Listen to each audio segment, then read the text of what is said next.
So yes, we're at the 100 yen store, and essentially this is the place where I come to get my little snacks and drinks and stuff, and it's basically the equivalent of $1. So it's cheap and it's good for a foreigner like me. It's on a budget.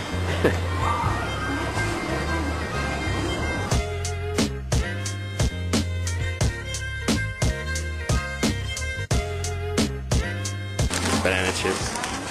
We're at the McDonald's. Yes, McDonald's. Order my coffee, which is refillable, so it's cheap. It's about 100 yen. Which is? Yen, equivalent of $1.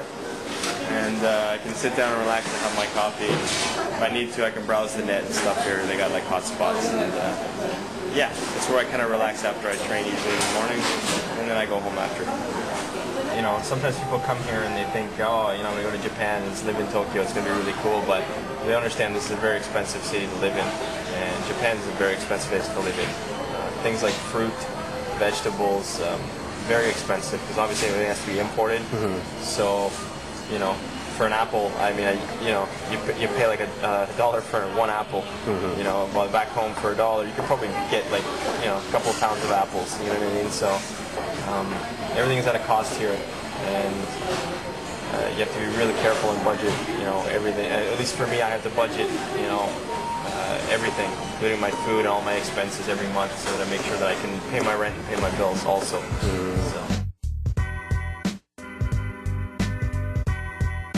So at this point in time, we're in my neck of the woods, Oimachi. So it's where I train is in a place called Omori, and Omori and Oimachi are pretty much side by side together. So it's usually about a 15-minute walk max. Got some lights over here, and that's where they got what they call the koban, otherwise known as a little police box where the police like to hang out. I have been stopped many times because obviously they want to know what I'm doing here, you know.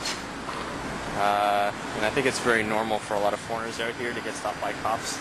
It's sort of like you got to sort of prove to them who you are in order for them to sort of be like, okay, we got to leave them alone. So it got to a point in the beginning where they actually came over to my house, you know, and had to probe my housemate and to find out who I was, and wanted to see, you know, my housemate actually, you know, brought out some magazines with pictures of me in my fights and things like that to show this, you know, these cops that, you know, I was an okay foreigner and that I had a legitimate visa and a legitimate reason for being in the country. You think maybe some of this confusion came from the fact that you just have this big honking, you know, beard? Yeah, I think so. I think image is like everything out here. I mean, outside of the MMA world, obviously for hardcore fans out here, like obviously they might know who I am from Shuto and shoot boxing and other events.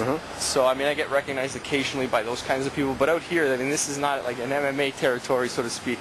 This is like just a lot of old folks who live a very traditional Japanese lifestyle.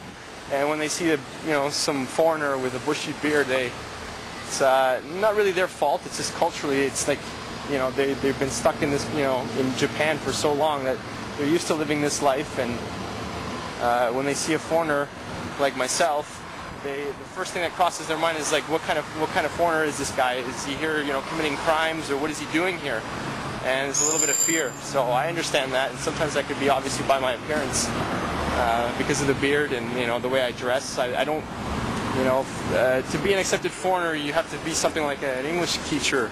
You know, that's very common out here, something to offer. So I don't really fit that bill, so I don't wear like nice clothes all the time. I'm always in tracksuits and got a backpack, you know, so they're not quite sure about me. So at the end of the day, though, after a while, I sort of, with my very little Japanese, was able to talk to some of my neighbors and some of the people around, and they realized that I'm not such a bad foreigner and that I'm okay to have around. So they sort of accept me a little bit, so it's not so bad.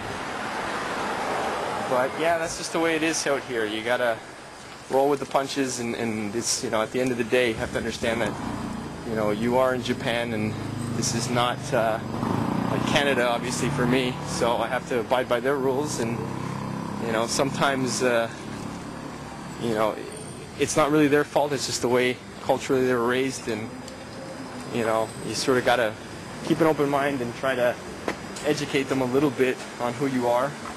and